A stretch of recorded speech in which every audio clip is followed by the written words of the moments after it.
Welcome to another unboxing video. Today I'm looking at the Cooler Master HAF or HAF X case. One thing is for sure, this is not a boring box. It has lots of graphics on it, pictures of the case, as well as plenty of features and specifications. And note that the box isn't beat up too badly. It's a little dirty and there's a few scuffs. Now, since this case is fairly heavy, I'm going to open the box from the bottom. And remember, when cutting through a product like this with a knife, be very careful that you do not damage the product inside of the box. And by the way, opening cases from the bottom is really suggested and recommended, especially if it's a big, large box or the product inside of the box is extremely heavy. And what I'll do now is just turn it upside down. Oh, and this is the installation guide. And now I'll just slip the box off. Your typical case packaging material, styrofoam on each end. Note that the styrofoam here is cracked. That's due to the weight of the case and of course being smacked around in shipment. It looks like one of the 5¼ inch drive bays popped out. I'll just pop it back in here. But everything else seems intact. Let me remove the styrofoam.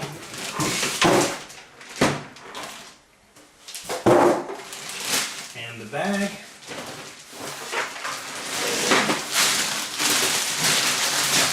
Note that there's protective plastic on the left side panel on the window part. Now let me have a really quick peek at this case. At the top they include one massive fan and another optional one can be installed. There's a slider at the top. You can just slide this over to reveal the power button, fan LED button, and reset button. There are two USB 3 ports, two USB 2 ports, an external serial 88 port, firewire port, microphone jack, headphone jack, as well as the power LED and hard drive activity LED. There are 6 5¼ inch drive bays, and at the bottom they include lots of ventilation along with their logo. And just behind here is a 230mm red LED intake fan. The left side panel has a large fan as well as a window. At the back there are 3 rubber grommeted holes for a water cooling system's tubes to pass through, another fan. Here's where the motherboard's I/O shield plate gets installed. Here are the ventilated expansion slots, extra ventilation, and at the bottom is where a standard ATX power supply gets installed. And note there are 4 thumb screws, 2 on each side panel. There's an accessory box which is underneath this piece of plastic right here. So let me remove these couple of thumb screws. Okay, here's the box. Let's see what's inside. Lots of stuff. Bag of screws, motherboard standoffs, a speaker, cable ties. Hey, look at that. Feet. And not just any feet, casters.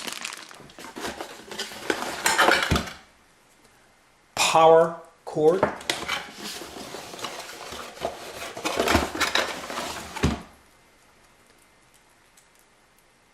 Some kind of USB cable. And this, I believe, would be an expansion slot card holder, probably for holding the video cards in place. The interior is black. It has a toolless design for the drives, thumb screws on the expansion slots, a large hole on the motherboard tray for the cooler's retention plate. There are also rubber grommeted holes to manage cables and a lot of other features, which I'll cover in an upcoming video review.